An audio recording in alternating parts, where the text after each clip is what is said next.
Okay, when I said one specific reason, I lied.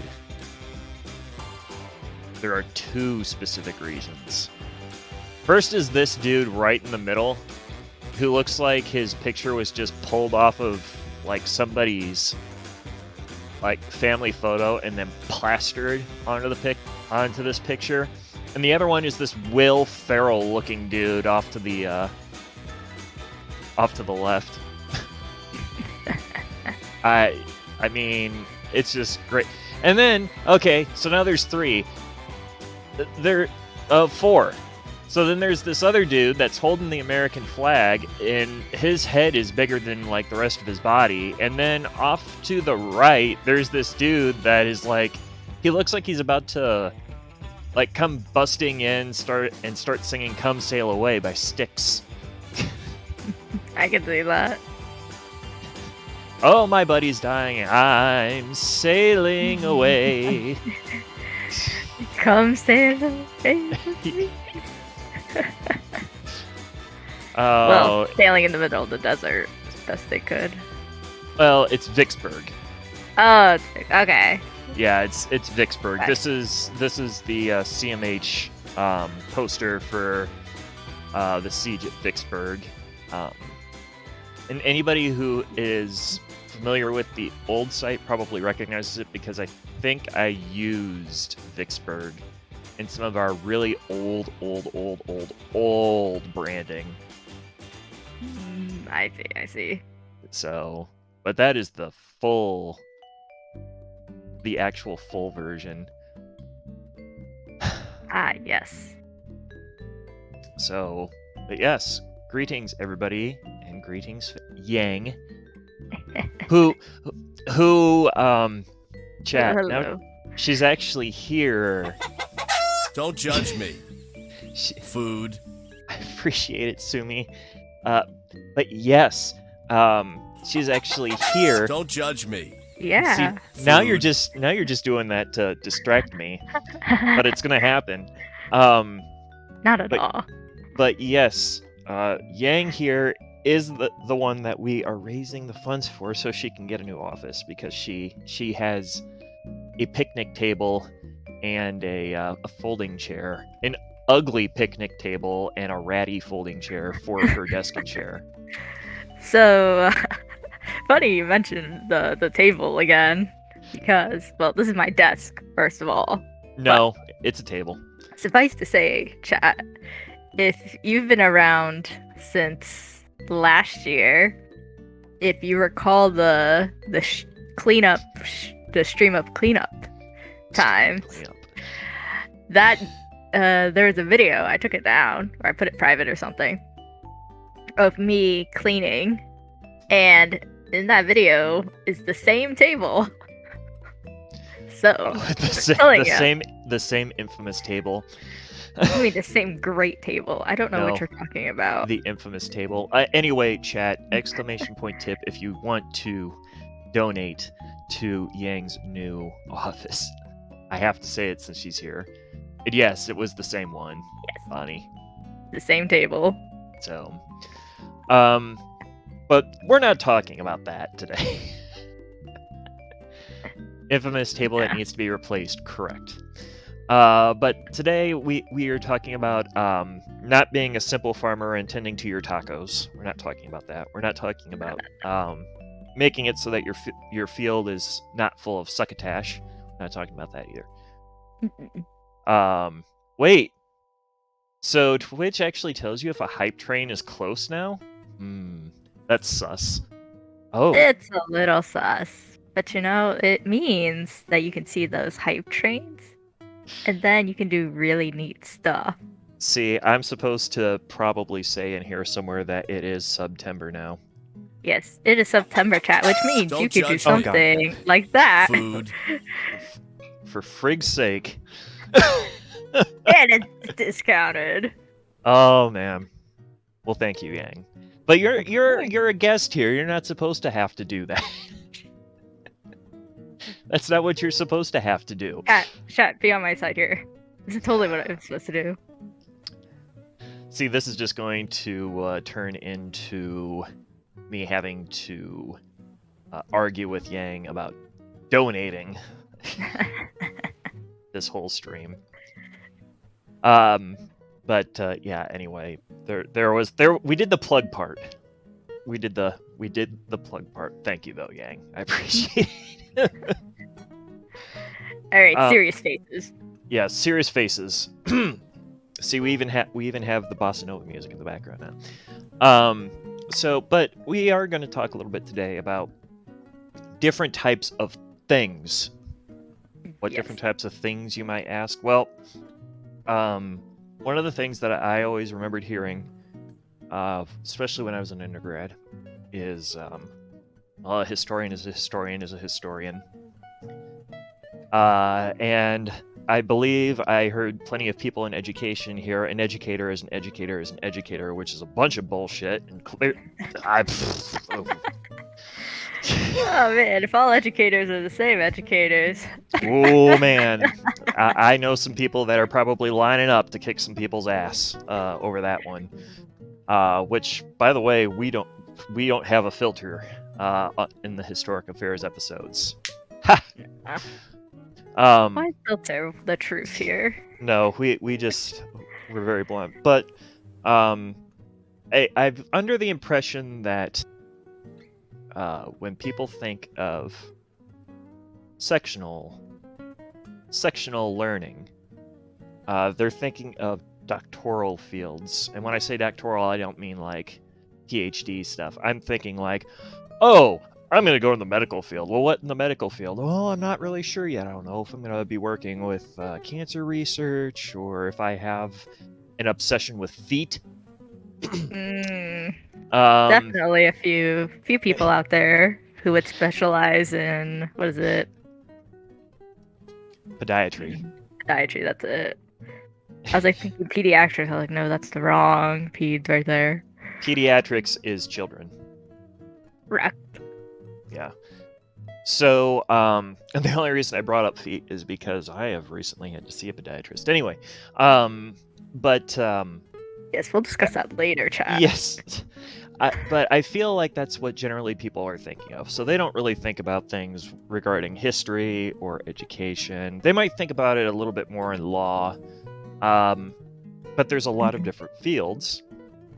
And a lot of it has to do with choosing the field that actually means something to you or that is interesting to you. Now, I will say, from experience of my profession versus what I know of my mom's profession, which is an educator, which is why Yang's here. And no, Yang is not my mom. But based off of what I know, and educators need...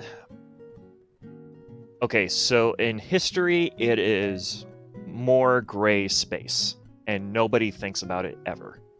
And it's way more cut and, it's not nearly as cut and dry. In educators, you guys have the problems of, I specialize in this. Well, okay, you're going to take what you get, though. So... It happens. Yeah. Absolutely. A good example of that is my mom, being a music educator, was instead given general music education, which is not the same as a music educator. Why is it different? Well, a music educator is a band director. Okay? Not a little second grade general music, do, re, mi, fa, sol, la, ti, da. No, that's not the same. So, but it changes. It's a little bit more... Okay, we don't pull any punches here. Educators get screwed. We do. All We right. all do. So educators get screwed.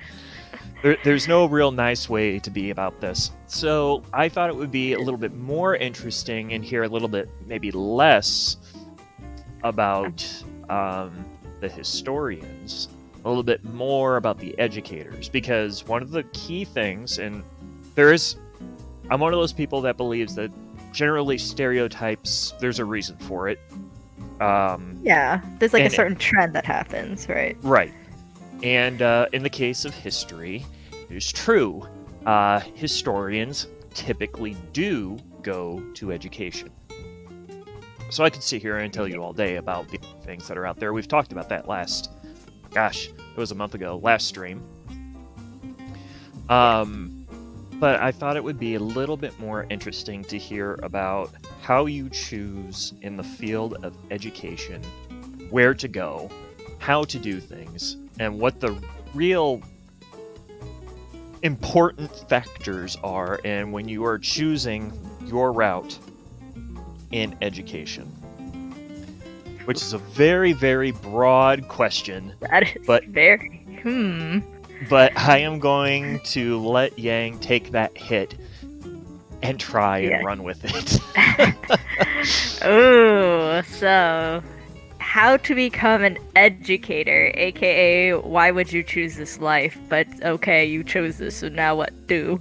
Alright, so I think it first boils down to, first of all, do you want to do education? Because a lot of times educators are people who are willing to spend countless hours diving into a certain subject that they would like to share. There's like that old saying or something, it's like, those who can't do, teach. And I look at that expression and I think it could be true in some ways, but also no. You have to know your subject to teach it. Absolutely. So when people say, I'm gonna be a teacher, it's like, okay, what are you gonna teach? It's like, I don't know. It's like, well, figure out something you want to teach and then say you want to be a teacher. So that's for more higher ed, I believe, because with a lot of the smaller youngins, the children's as it were, we have to learn pretty much like everything about everything. Learn the book. You have to learn the book. We don't dive into a certain subject. Instead, we mostly dive into a certain way of learning and a certain way of teaching, which is still a thing you have to learn, but it's different than saying, okay, I'm gonna go teach algebra to high school or middle school, so I'm gonna go in a different path. Right. So I think so I think knowing what you want to teach first is important. So once you figure out what you want to teach, the next step is finding a place to learn, to become a teacher, which, first of all, good luck with that. No, I'm kidding. There's plenty of good universities that will have great education programs. I myself went to, where did I go again? I went to University of Illinois. It hasn't been that long ago. Listen. It was, you know how people just like forget a certain detail just randomly? Oh, it's just where my degree is from. Listen, look, man, it's like birthdays, it's like holidays, it's like... It's just where my $80,000 in student loan debt accrued from, you know, it's... Listen, all I remember is that I have debt, okay? It's paid. It's like, you didn't have to remind me how much it was. Thank you for that reminder. I think I have it on auto pay right now. But that's beside the point. Getting your degree, because a lot of people, it used to be, I guess, that a lot of people could get their education degree slightly different, because when education wasn't as a lot of like Common Core thrown down our throats and a lot of what I like to call new things, like new ways of being taught math, new ways of being taught reading. I have opinions. More technology implementations in the classroom. There's a certain there's like certain knowledge you have to have that you wouldn't need, say, 30, 40, 50 years ago. Not to be confused with new math song. What do you mean? That's what we teach in the class all the time, Bonnie. I don't know what you're talking about. But suffice to say, nowadays you will need to go get a college education for And honestly, you probably need college education for a lot of things nowadays, which is kind of That's but another anyway. subject. But anyway, when you go into the education track, there's going to be a few things you'll need to learn. So depending on your field, specifically, let's take a high school teacher. For a lot of those teachers, you will be majoring in undergrad your field that you would like to teach in. So if it's math, you're going to be majoring in math. That does mean you will be going through all those levels of calculus, the stats. What else is in math besides calculus and stats? I'm so sorry for all the people who are actually So in you'll those have fields. algebra. You'll probably have geometry. Yeah. I'll just trigger everyone by saying trigonometry. Ah. Good I'm one. sorry. I'm sorry. But yeah. Yeah, that's an example of it. Or say if you go into I'm trying to think of another. Yeah, let's say History. history. You're gonna go through all the tracks that I'm trying to remember which tracks they want you to go through for history, because they don't necessarily want you to focus just on history. They sometimes want you to go to economics. They want you to go into They want you to hit economics, anthropology, political science, sociology. That's There's one. No, there's one more. What is it? Government? Not government. No, it's not government. I don't remember which one it is, but yeah, there's another one that's in there that they get you on, depending on the school. So. Yeah. But suffice to say, a lot of schools will have you first major that field, and then you'll have a secondary education, minor or major, and then you can get your master's in education as well. But education courses are interesting. Yeah. Ooh, digging back into undergrad. So, some of the courses you'll take in education include educational psychology, which is a way of thinking about teaching. And I'm remembering everything we've like not only taught in that class, but also learned, because we had to do our own presentations as well. Yeah. But one of the things that I remembered is there were a bunch of psych students. I sat in on one of these. There will be psych students. Yeah, there were. I think it was about a 50-50. It was a class of 42, plus the audit students, and I was one of them. I was one of the audit students. And yeah, 42, and like it was a solid 50-50 educators to psych. Very strange. Yeah, very strange dynamic in that room. Oh, believe me, there's like an interesting cut with our courses. So you know how when you go through a university track, you have like general eds you have to polish through or get through. So like even if you're in like computer science, you still need to take like one history course or a quantitative studies course. So like any math or stats class. Yeah. With education, a lot of ours falls under, I think they fall under rhetoric courses, or speech courses, or social studies courses, which is different from history courses.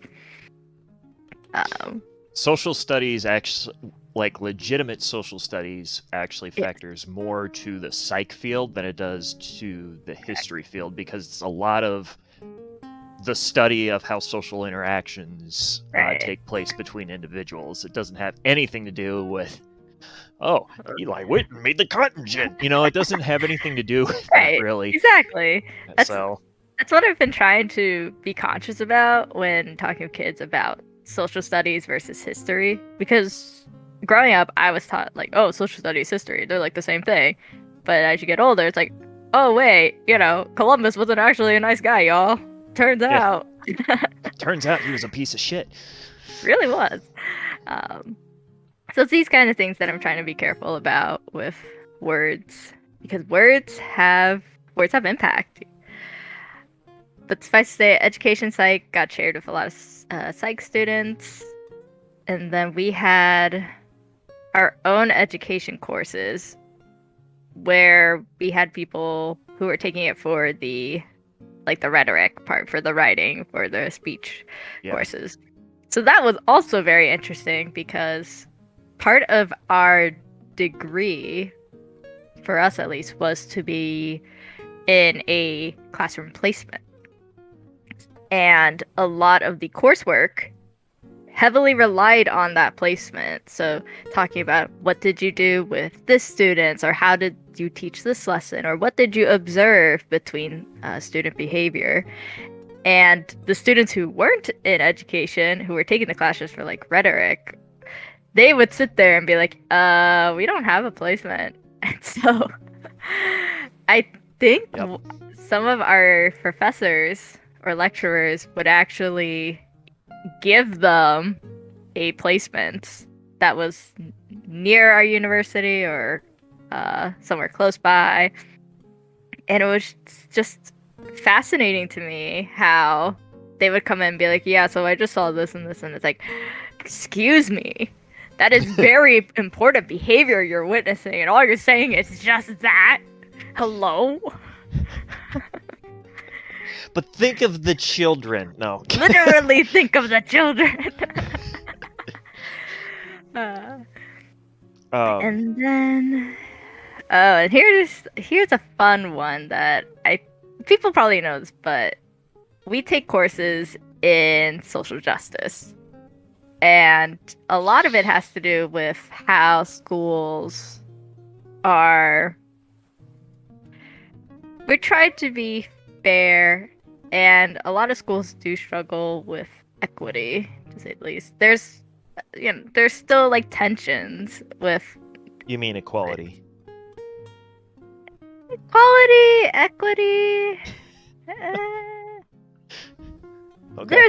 There's a difference between the two, though, right? Because equality is trying to build up the playing field to be equal, versus equity, which is trying to eliminate the playing field, so there shouldn't have to be a field to be fighting in.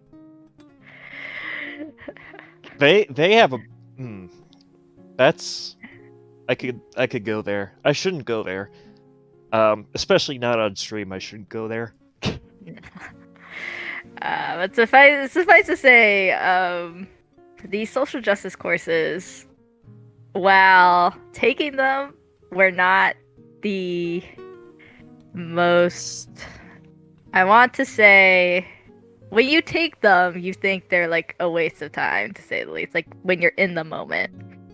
Having taken them and looking back, I have seen the impact of what I have learned. Right? It's kind of like when you go through high school English and you're like, who cares about annotating? And then as you get older, you realize, wait a second, I'm seeing all these different things in reading novels now. It's like, oh my gosh, look at all this literary, or not, it's like stuff like that. You know what I mean, THK? Like when you like have done something and then you reflect, it's like, oh wow, that was a lot of learning actually. I mean, I have done that more so in my professional career than I think that I did in my ed career. And I think most of that has to do with my relationship with ed, which that's posted somewhere. If anybody wants to dig for it, I'm not going to post it again. But if you really want to try and find it, it's out there. It exists. Yes. But yeah, I've seen that more in my professional career for sure, especially when it has to do with leadership training. So, ooh, leadership training. Yeah. Funny enough, they don't teach us that in our courses. You won't. you won't get don't. That. No. Fun tip about education. As you learn stuff, there's certain things they won't tell you about. One of them being leadership, the other thing being paperwork. No, and they'll never teach you about either one They of will those things. never they would never tell you about it. It's like, oh, you need to fill out this form for this. If you have a child who you think may or may not have a certain condition, you have to fill out this paperwork. You also have to do this, this, and this. It's like, oh, the And I think exception. Oh, God. I think part of that has to do with the fact that for leadership and paperwork, even, it just varies so much by what institution and organization you're going to be a part of. Yeah. So, for example, the Army leadership training that I am receiving, if I were to apply this same thing when I'm dealing with kids, holy shit. So it's one of those things where I think it depends largely on what you're doing, what your field is, where you're doing this, because the leadership really is kind of the responsibility of the supervisor over you. Nobody walks into a job at the, straight out of college and is getting handled a CEO position. That's not how that works. Correct. Even if you hear about it in the news all the time that it's happening, no, it actually really didn't work out that way. The individual might have been in the company prior, forced to go to school, and then had to go back in order to get the CEO slot. But it does not work that way. So, yeah, I definitely it's like contextual about how where you're going. I kind of meant more like, oh, wait till you actually work with trash admin. Because that's also something they don't teach you. It's like, yeah, so you know about how leadership works, you know how to do these interactions. It's like, now, what happens when you meet up with trash ones? It's like, yeah, that's a sink or swim, buddy. Good luck. Yeah. And you're always going to encounter those people that didn't get the same brand as you, or that don't care as much as you do, and that's where problems tend to come into play. So that's where you start getting tests of how good was your training, how good was your education.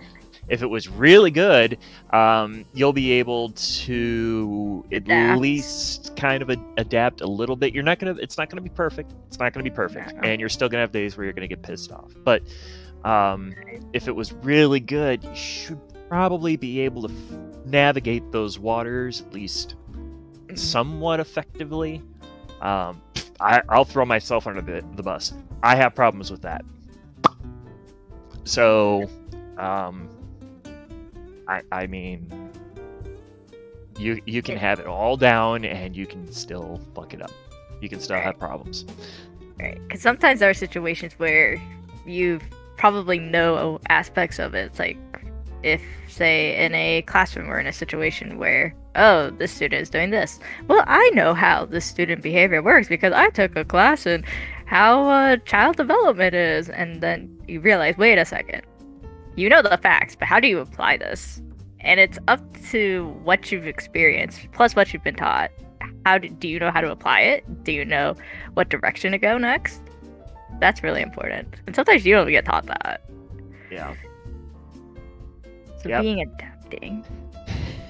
Be nice, but also it can be tiring. You have to do it all the time. And yeah, as Sumi says there, it is that way for a lot of us. So like we talked about this last stream, right, guys? Where you have a situation where education isn't your education that you receive, not education as the field. Education that you receive is not always going to have all the answers for you. You have to be proactive as the student sometimes in order to get what you need. And what I think a lot of people have problems with now is they're in a mindset that, hey, education should just be telling me what it is that I need to get. And that is not true.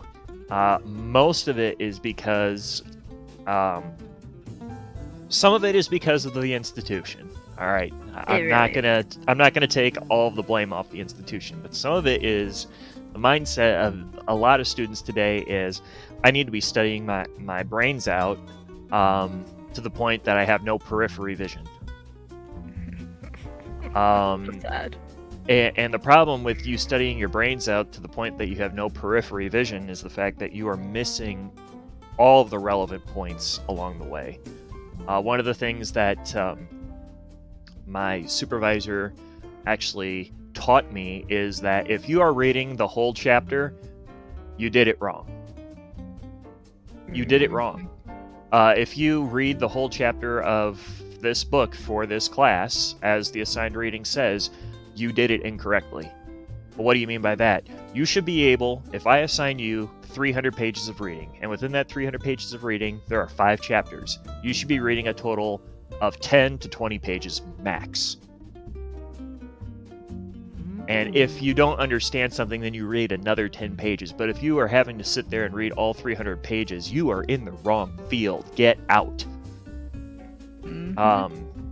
So, and it was this really bizarre thing because for the longest time, like instructors would just not share that with you. You would have to figure it out on your own. Now, that being said, I went through undergrad without cracking a book open. But, you know, it was one of the things, though, is that when I went into graduate, that helped. Because all of a sudden, it was one of those things where you were getting 300 pages of assigned reading, you know, a class period. That's when you learn how to find the key details. Yeah, so, but I digress on that.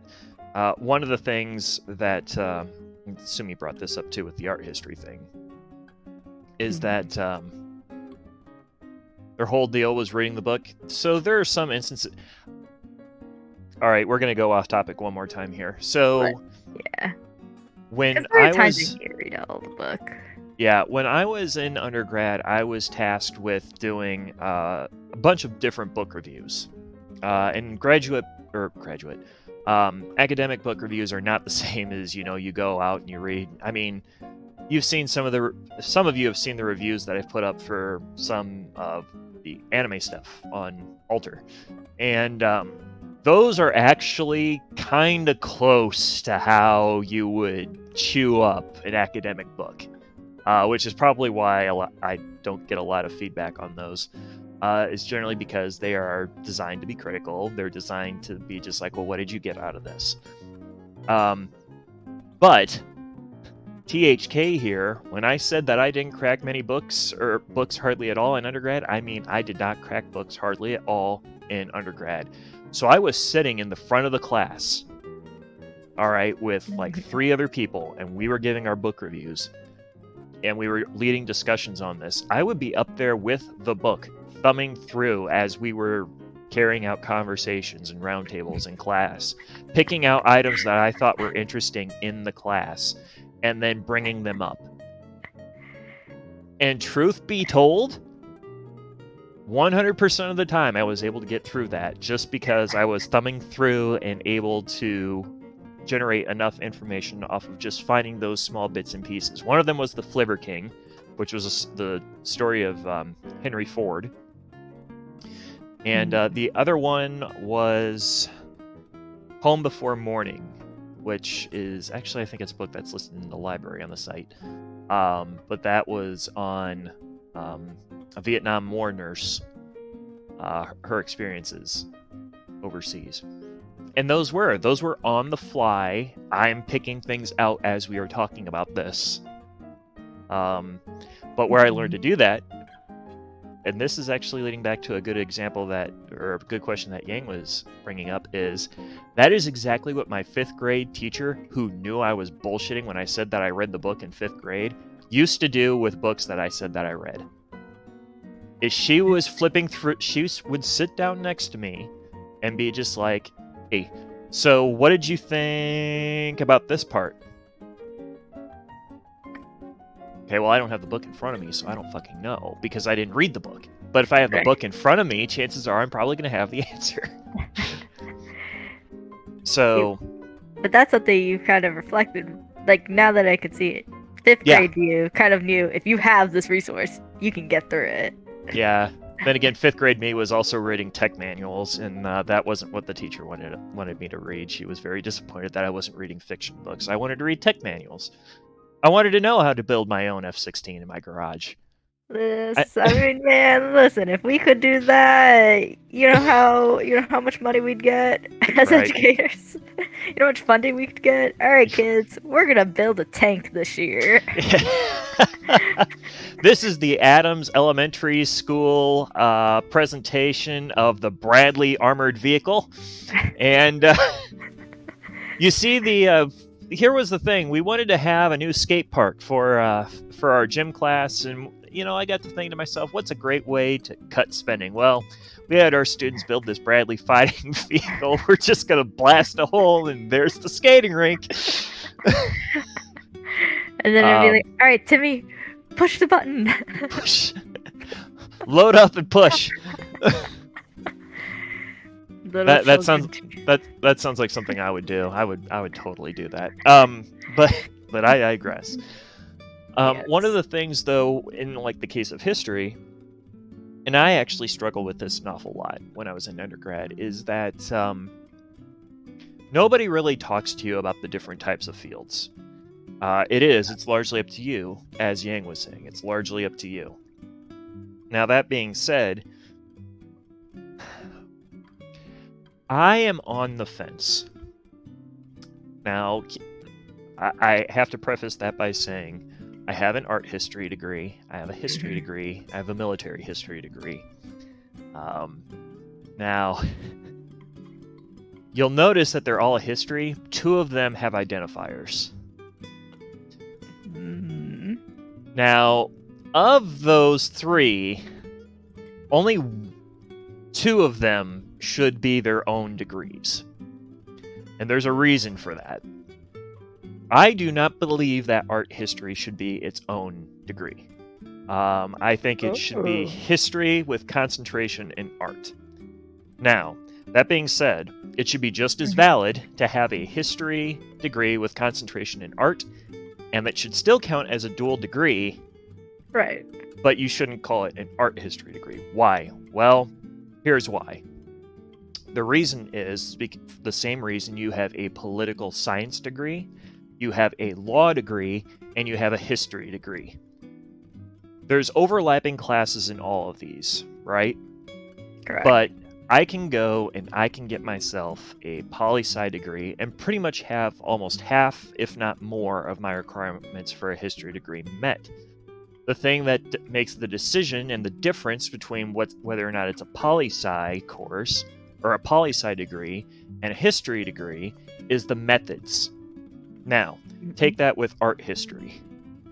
The methodology between art history and general history is not that different. The way that you are receiving your information is different, but it is not that different in how you apply it in your methods. So, a good example of this.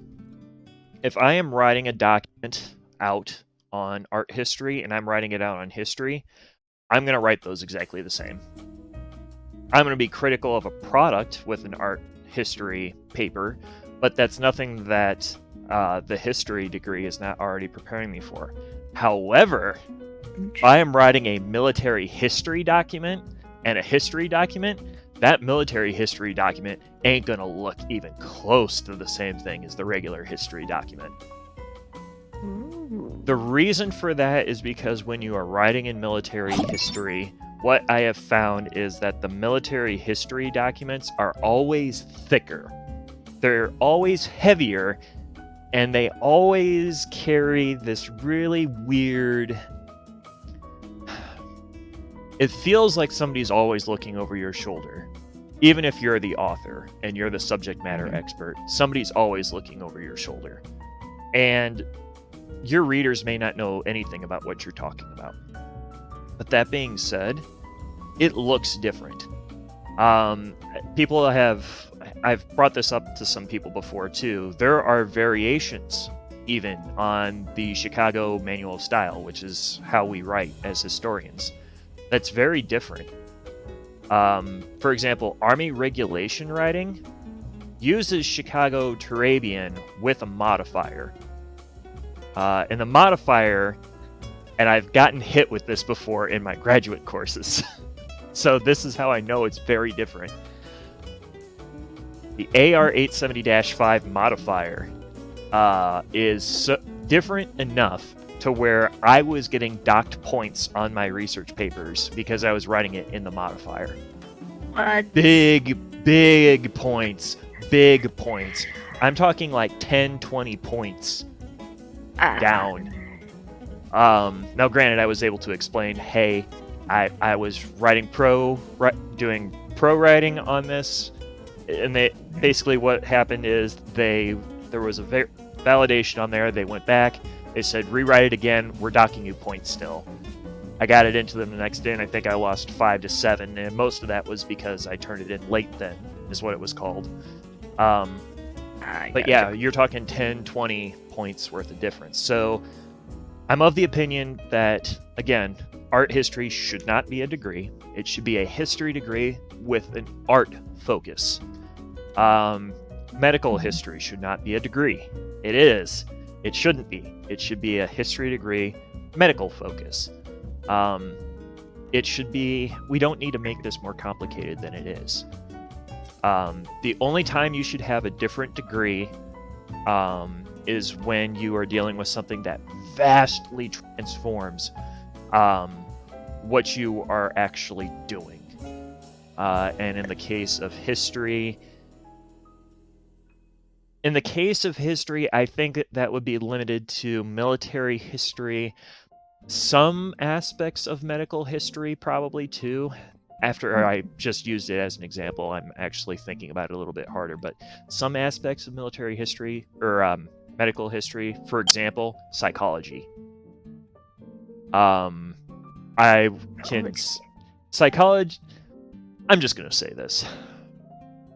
I'm sorry, chat. I'm seeing you over there. You're all being adorable, but if there's anybody who are psych majors over there, I am just going to say this: y'all are weird. Oh no! Called out. Psych majors are weird. Your field is weird. And it's not. Field is interesting, to say the least. And I will just go on record too, though, and say that to the psych majors, the historians are weird. And then there's the math majors, and everybody thinks you guys are weird, and you are, and you're the weirdest of them all. But they are a different breed. It's like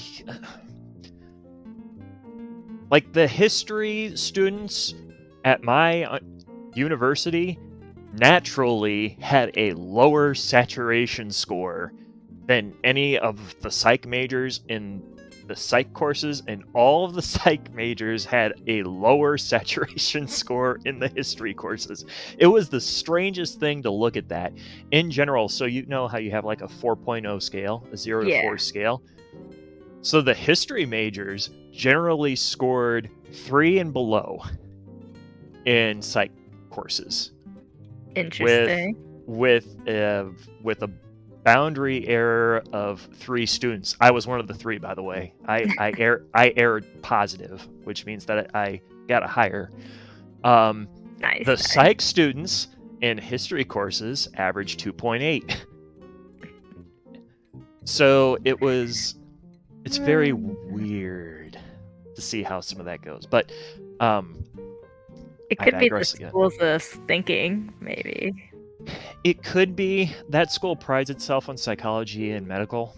So that's what's really kind of strange. But again, what it comes down to is that in each one of the fields that you are looking at, so I saw Jay is here, which I appreciate the follow, Jay. I know Jay is looking at going into law, for example. The thing that you will have to decide is what is important to me. What is important to me? Now, we just that's like the individual who's learning, not you, THK. We have to learn everything from you. But yes, you have to think about what is important necessarily to me, and when you think about it really crassly, that sounds really bad. It sounds really selfish, but no, that's not true. Because when you think about what is important to me. What you also have to make sure that you're taking into account is what causes are important to me, what education is important to me, what kind of what kind of change do I want to inflict. Kind of being the change that you want to be. So if social justice is your thing, that is where you're going to want to focus all of your efforts.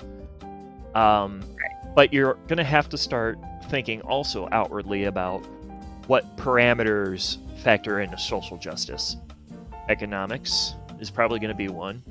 Sociology is probably going to be one. Political science and government is probably going to be one. But this kind of ties back in, too, to all of those times where people are bitching and moaning about their gen eds. So you have to be very, very, very careful when you're... Again, it's about categorization, right? So yeah, I'm a historian. I'm a military historian that has an art history background as an alt. Okay, well, within military history, there is art history. If I was a good historian, and I'm an okay historian, I'm not a good historian, I'm okay. But as a historian that is at least somewhat competent, I can tell you, yes, there is art history within military history. Well, what are we talking about?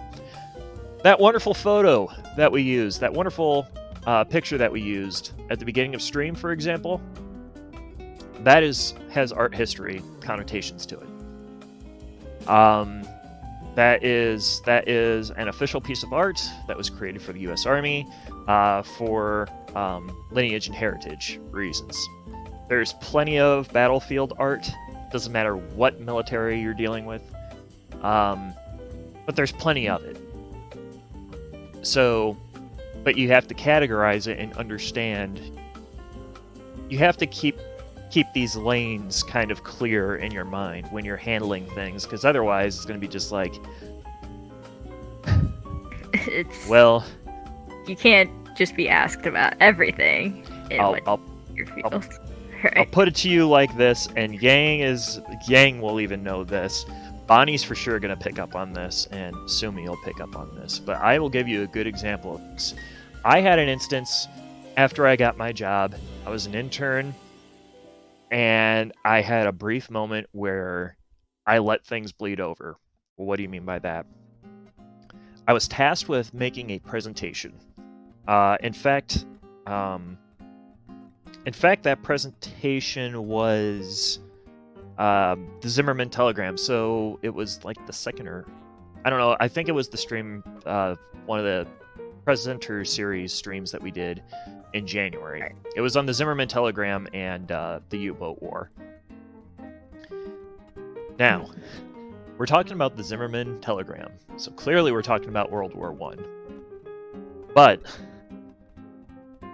I was so hyped about showing what I could do that I forgot to keep my lanes from getting mixed up and crossed.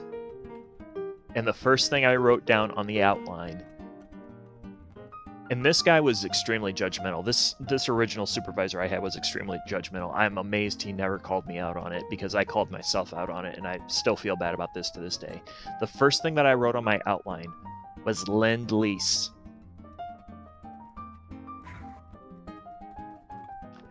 Now, for those of you who don't play the game, I am 25 to 30 years too early for Lend-Lease. But I wrote that on the paper. And it was in revisions 2 and 3 of that paper. He had even seen that paper. And this man was a combat veteran who went up to staff sergeant before he was commissioned and became a captain. He was on the battlefield in Baghdad. I mean, this man had no chill. And he let me go with revisions 2 and 3 until I caught it. Perhaps But he was waiting for you to catch it. that's what I keep telling myself. I have not made that mistake since. I have not made a mistake, anything like that, ever since. Because a lot of what that was is forgetting where I was, what I was doing, and how to keep myself within the lanes that I had set up for myself. It was problems with organization. Because and when you hear organization, everyone's just like, okay, well, I'll put my papers in the like pile. No. Unfortunately, we have a human brain, and our human brain likes to do with everything all the time. Yep. And likes to have this wonderful little red thread that connects the dots all over the place. And it's even worse when you're a historian. I know, you guys. But you have to try. You have to try. And part of that is slow, and I'm going to say this loudly, clear. I'm even going to pause the music. All right? Because I want you guys to hear this and understand it, especially you who are in undergrad right now, who think that, that you have to, do everything perfect. So I'm going to say it loud and clear for you. Slow the fuck down. Slow down. It does not all have to be done right this second. Because when you are moving quickly like that, and you don't have the mindset for high intensity situations, I'm one of the people, I actually perform better in high intensity. In fact, I do poor work if I have low impact situations around. I need high intensity for me to bring my best. However, a lot of people do not realize that even still, when you have high impact, you can move too fast. And when you move too fast, you make mistakes. You make problems. And when you are an undergrad, and when you haven't figured out exactly what that lane is for you yet, that is a career-defining mistake. Yeah. It is a career-defining mistake. So, that is why I tell people, try your best not to be that non-declared major. If you are going to do something, I will tell you right now, don't talk to an admissions office or an admissions officer. This is to the people that wanted to go into school. This is actually what I told Seven. I told Seven this. Talk to an admissions counselor and have them get you in touch with the department head or the co-chair of the department that you want to go in. And talk to that person. Why? Because that person is going to be thrilled to have you just sit in on a class for you to see what it's like. And they're going to bring their A game. And that's going to be the best freaking class that they probably ever had. And if things go wrong, you're going to see exactly how that instructor and how that situation pans out. And you're not going to have to spend a penny to figure that out. And while you're doing that, hell, take your gen eds at a community college in the meantime. See, community colleges are like a hidden gem that people don't talk about enough. Yep.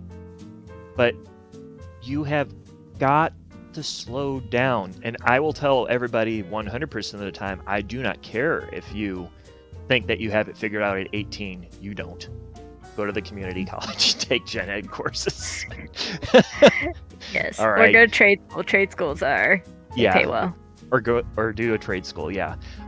Do not go. I am sick and tired of seeing 18-year-olds on college campuses. I'm sick of it. You should not. You don't belong there. Oh, it's a community college campus. Unless it's a community college campus, you don't belong in a university college campus at 18. You don't even really belong there at 19.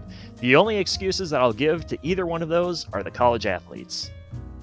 They're the only ones that really belong there at ages 18 and 19.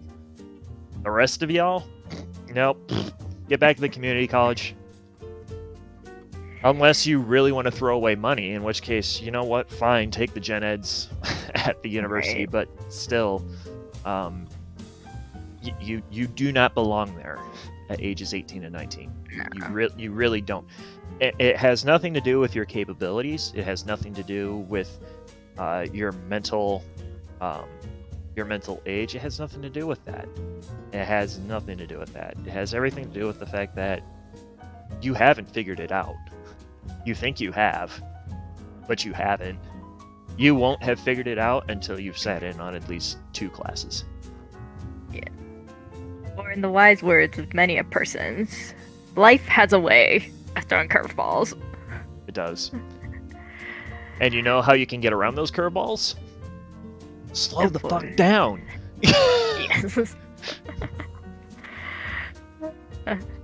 So, but yes, I encourage that, and that will help you also set the pace.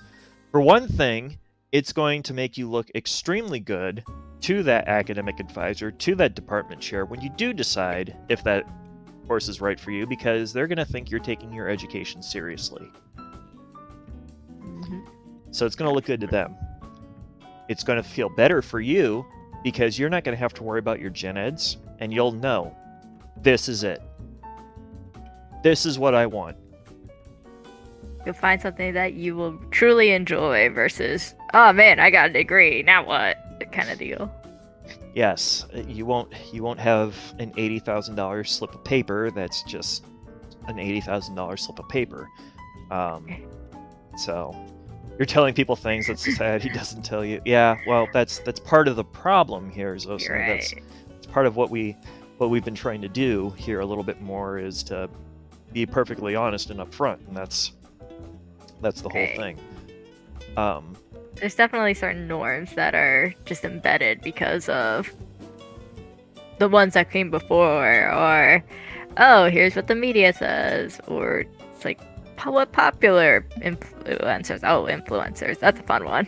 I think what it comes down to is it's a matter of, well, this is how it has been, but this isn't what the upstarters are wanting, so we're going to break it even more, and create this other weird, bizarro thing where it's not what we had, and it's not what the new kids want. It's not what anybody really wants, but we're just going to run with it anyway.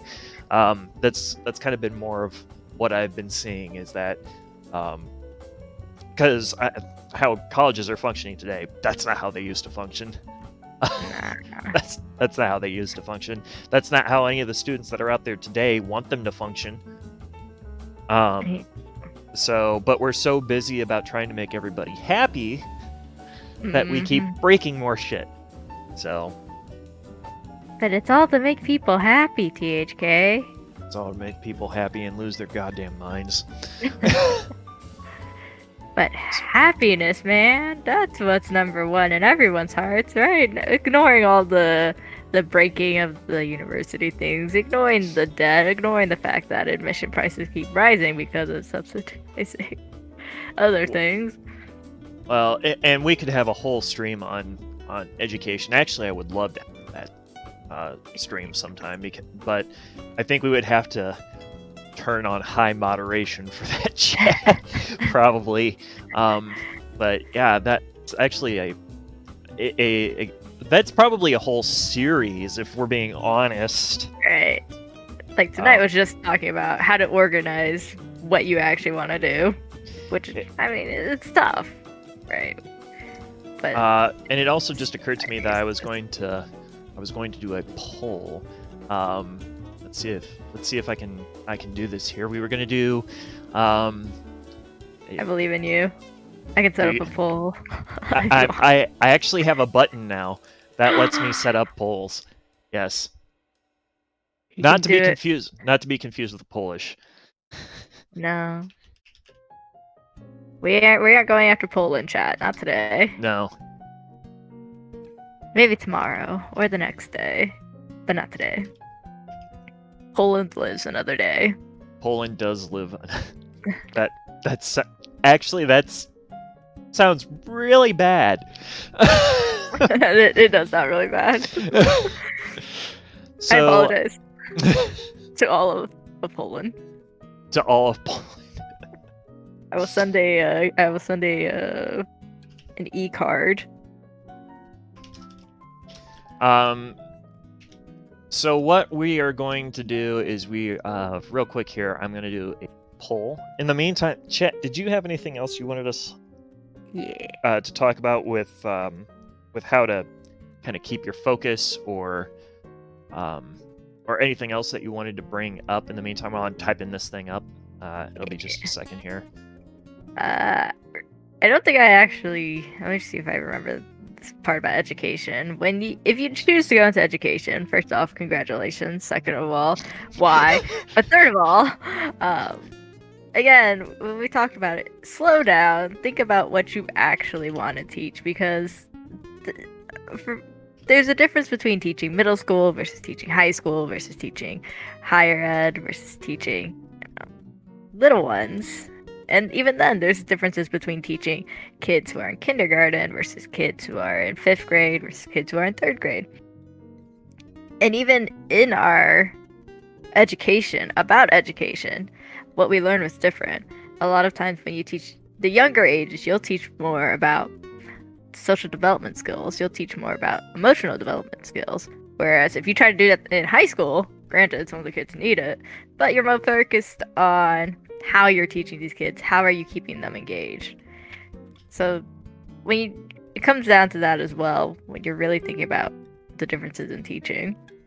So that being said, if you come up to me, it's like, oh, you're a teacher? Name all the different kinds of things that a teacher needs to do. And I'll be like, well, screw you, man. I'm not a high school teacher. I don't want to think about what they do. Oh, you're a historian? Name every year. 0, 1, 1, 2. Anyway, so chat, I have this fantastic poll up. Previously, actually, even before I was on the favorite server, I had a thing where we did fans' choice subjects, fans' choice topics for writing on the website. I'm now moving them over to let Twitch be the one to decide. It used to be on Facebook, now it's here. So feel free, right up there. I think I'm going to do one of these every other month. So you'll have a chance to do it there. So we've got September 11th, B-52, Cuban Missile Crisis, and the Soviet in Afghanistan. So... Oh, you're a historian. Name every war ever. Oh my goodness. I think, like, as a teacher, we're kind of lucky that we don't have to do a name every blank. But the thing is then we get parents or friends who are parents or friends who have kids, and they ask, oh, my kid is doing XYZ. What do you know what to do? And I'm like, do I look like I want to tell you how to do something with a kid? Punt them into the lake. As an educator, I will have to strongly disagree, but as a regular person who doesn't have kids, yeah, sure, that sounds like a great idea. Yang says that until she'll have her first kid, and then she's just like, you can punt any kid you want as long as it's not mine.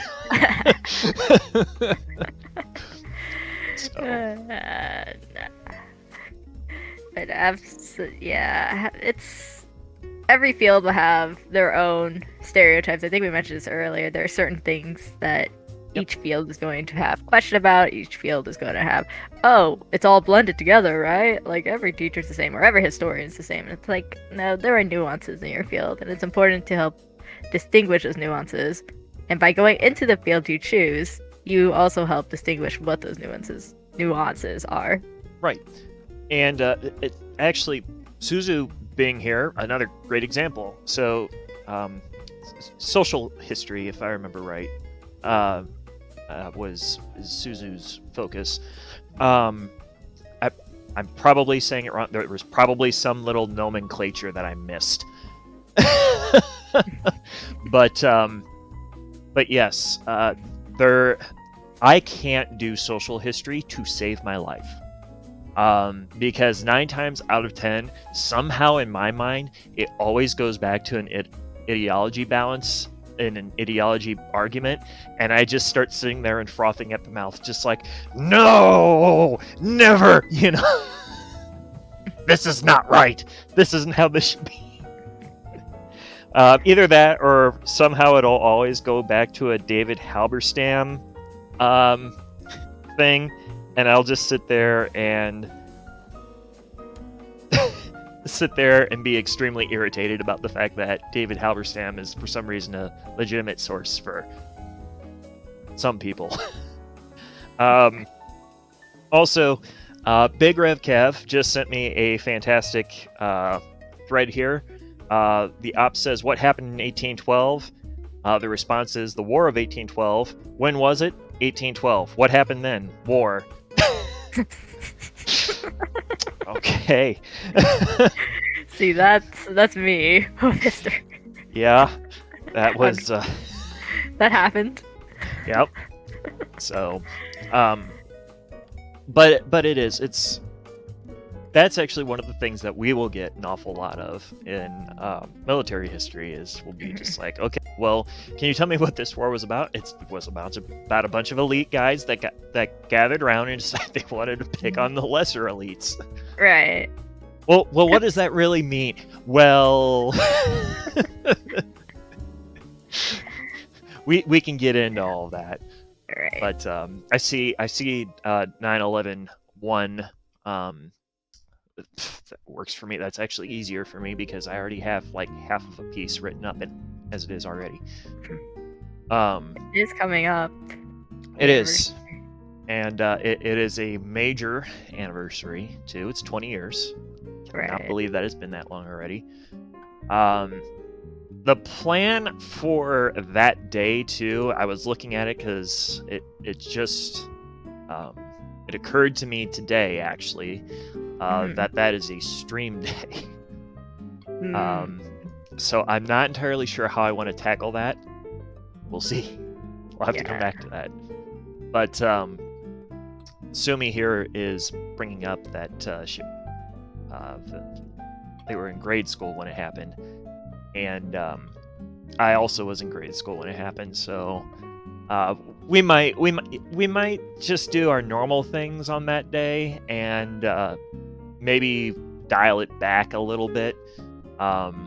Share some experiences or things like that. I might have an open chat that day instead of doing the lockdown chat. We'll see how it goes.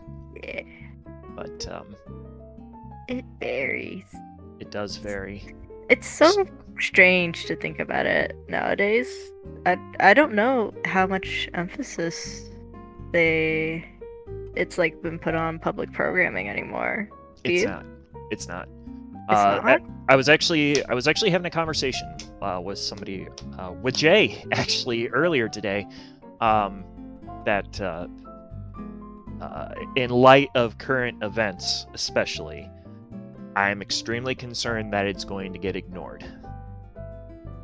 Because people have been ignoring it and ignoring it and ignoring it for the last few years, and I am very concerned in light of current events that it's going to get ignored. So, we'll have to see. One thing, let's see here, Zosin. One thing I do wish when it comes to higher education is that aside from sitting in on a class, being able to show potential workforce implications to that field, you can run through class after class after class and come out to find the bulk of what you learn from the book is lackluster in the actual workforce. Yes. Hard agree on that. Which is why you need to really pay attention to who your instructors are. Because really what you need to be doing when you're looking at a university is you need to be putting your instructors, kind of running them through the ring too, right? Because technically, if nobody's going to that institution, there goes their paycheck. So technically, you sitting in on the class is kind of a semi-quasi... kind of a big deal. It's kind of a matter of you being like on an interview board and saying, why should I let you be the one to teach me? And one of those things that I would argue that you should probably do is, okay, well, talk to me about applied skills. What kind of things can you do for me for applied skills? Are you going to be trying to get me into an internship program?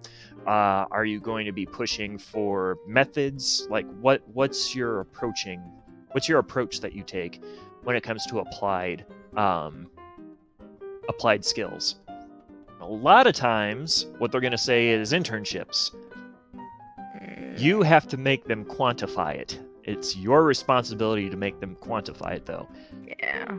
Now, I had a strange instructor who told me how it was going to be without me asking her, and quantified it without me even having to ask her. So it depends on your instructor, but it ultimately, these come down to you. And you have to make sure that you are keeping them honest. So. Mm-hmm. And you have to be honest with yourself. It's like, all right, I'm gonna power through these. But if you're like, not only like mentally suffering from it, and it's not just because of exhaustion, but because like you generally just don't have that feel for it. Sometimes it's when you have to take. Am I really going to be in this field? And it's okay to take a step back. Because there will be, if you're not necessarily categorized into this field, maybe you're something in the next field, like right beside it, where it's similar, but there are those nuances.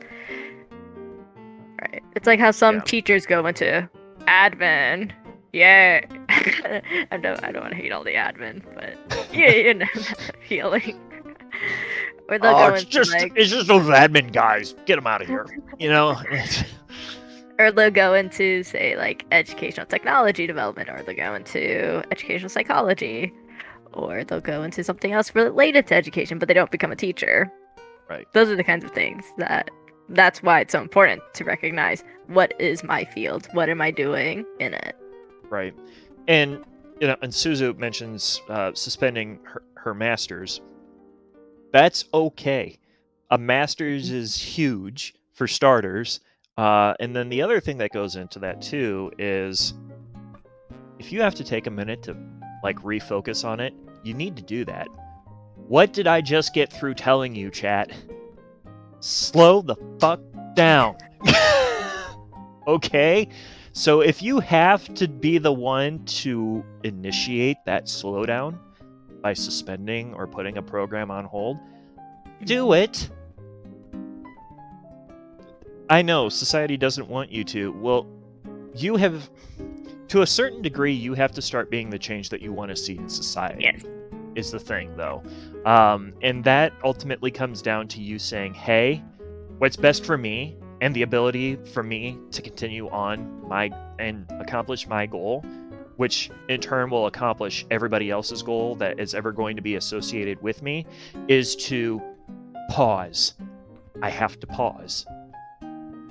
It doesn't mean anything bad. It means that you are recognizing that there is a problem in your track. This is an academic field. What it ultimately comes down to, and people need to remember this and understand this, I'll say this as many times as I have to, an academic field is an optional field. It is an optional field. As soon as it becomes a professional field, then yeah, okay, you might not be able to pause. Might not be able to pump the brakes quite as hard.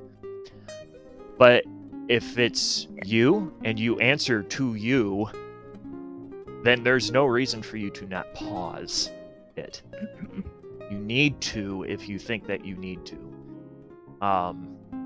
And even if it's for a couple of months, for frig's sake, a graduate level program, especially in a graduate level program, they're going to figure out a way around that to restart you whenever you want. Why? Yes. Because that's pure money. There's nothing else involved in that program for the university other than money. Right. So let's be real. It's always about money at the end. It is, but at the undergrad level, there's a little bit more of a time and a personnel investment. And a graduate level, no, that's gravy train is what that is. So, it's to slow down. Yes. The key to being organized in your field is to slow down. It really is. And you will feel so much better when you do. So, I think if- the if other you thing. you take away nothing. If you take away nothing else today, that's what you should take away.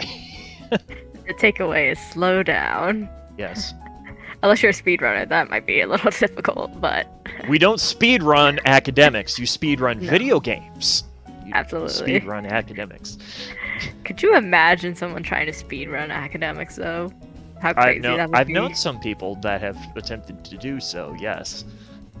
I wonder how well that works out. It does not. It does not. That's too much pressure, man. Hmm. But yeah, as THK says, slow down, because the big thing is, if you're going to go into this field and you know you want to do it, then if ultimately it's what you want to do, then why rush on? I mean, there are reasons you want to rush. It's like, oh man, it's exciting once I finish. Oh man, I'm gonna be able to do so many things. But ultimately, once you get it, then you should be able to take your time to make sure you master everything in it. And sometimes if you don't, if it turns out it's not what you want to do, or it's different than how you thought it would be, it's good to take that step back. Well, and I would also argue this again too, is that if you need to take your time to get to the end, because again, the academic level, that is where those career defining moments actually happen. They don't happen when you're in the field, because when you're in the field, you have to speed run if they tell you to speed run. You can find ways to slow down within that by setting things like intermittent goals. And that goes into your whole leadership building process that your organization should teach you. But when you're in the academic level, it's on you. So speedrunning it means that you've increased your risk for actually fucking up, which could be severe and in some cases unrecoverable. So this is a time where slowing down benefits you a hell of a lot more than speeding up. I know it's exciting. I know you just want to get it done sometimes. I was a super senior, okay? I wanted just to be done. And actually, my last class was a communications class that had no idea how history did anything. And I just wanted to get it done. And I finally adopted the mindset in there that a B was beautiful. Mm-hmm. But you have to slow down so you don't make the mistakes that you can't recover from. Because that's where they are. Like, being so fast that you overlook certain things and then appear as if you aren't taking coursework seriously to a professor. Well, that is now a reference that you can't use for a job application. And it might also impact your GPA, which is going to come up on a job application. So, slow it down. Slow it down. Yes. It's good for you. Take your time. It's good for you. Take a page out of Persona. It's good for you. Just go to sleep at the right after school, right? And then wait till next day. Yeah, That's what Persona is. just don't be the Mona of the group. That's all. Still a super senior and taking your time. Good. Yes. Good. So, with that, I think what we are going to do is we're going to take a quick break. Yeah. And when we come back, we are going to rip this freaking Band-Aid off of Scarlet Nexus, finally. Oh man. The next history stream, though, I just had this up. Why did I close it? Oh, that's great. Okay, hang on. I'll tell you when it is. It is the 17th. And it's more drunk history stuff. Ooh. Oh, I forgot I did this. So, this is going to be a good one. This is going to be a really good one. Oh, I'm so glad that I looked that up. I'm excited now. So, the next history stream is on the 17th. Okay? And it is called, I'm not even shitting you, this is what I called it, It seemed like a good idea at the time. Doomsday weapons in war is what it's. Yeah, that's what it is. So we're going to be talking about like the flying crowbar. We're going to be talking about what the Tsar Bomba was supposed to be. Yeah, we're going to be talking about we're going to be talking about the space weapons program from the 1960s. Yeah, Atomic Annie's probably going to make an appearance in there too. Davy Crockett. Davy Crockett will be in there because I can't do a stream like that without talking about Davy Crockett. So yeah, I am super stoked on that one. I can't wait. I forgot that I did that stream. I'm so happy now. All right, y'all. That gives you 2 more weeks of reason to continue through September. Besides September, the song. The 21st night of September. Do you remember? I do remember. But yeah, so we are going to wrap the history part of the stream here. Hang on here. I want to see, what do I have? Does it say stream ending? It does say stream ending. No, stream is not ending. Hang on. Stop it. This is wrong. This is wrong. It's not right. Where's pretend that instead of I'm looking for the thing that fixes it. Hang on. There, it's fixed. There you go. I fixed it. It doesn't say that it's ending anymore. But yeah, Yang, I appreciate you coming on. Suzu, when do you want to do the makeup stream that you owe me? You owe me a makeup stream snap. Now. A makeup stream. Yeah. Let's see. Kevin also owes me a makeup stream. Is it Big Rev Kev? Yep. He might be on for the it seemed like a good idea at the time. He might be on for that. So, right. But yeah, what we're gonna do now is we're gonna break. I'm gonna set this as a natural stopping point too for when this goes up on YouTube. And yeah, the next history stream will be yes, on the 17th. That's right. Don't forget. Mm-hmm. Yang, are you sticking around for Scarlet Nexus, by the way?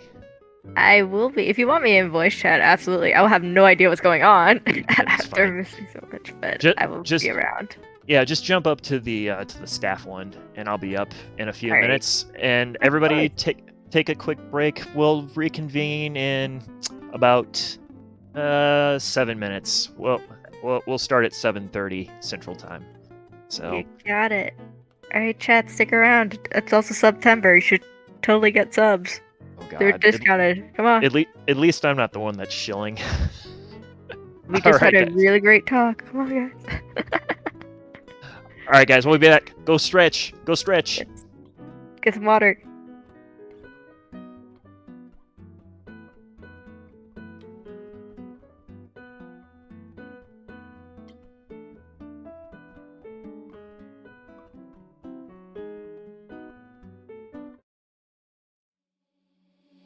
Seeing monsters out your window. No, you can't sleep.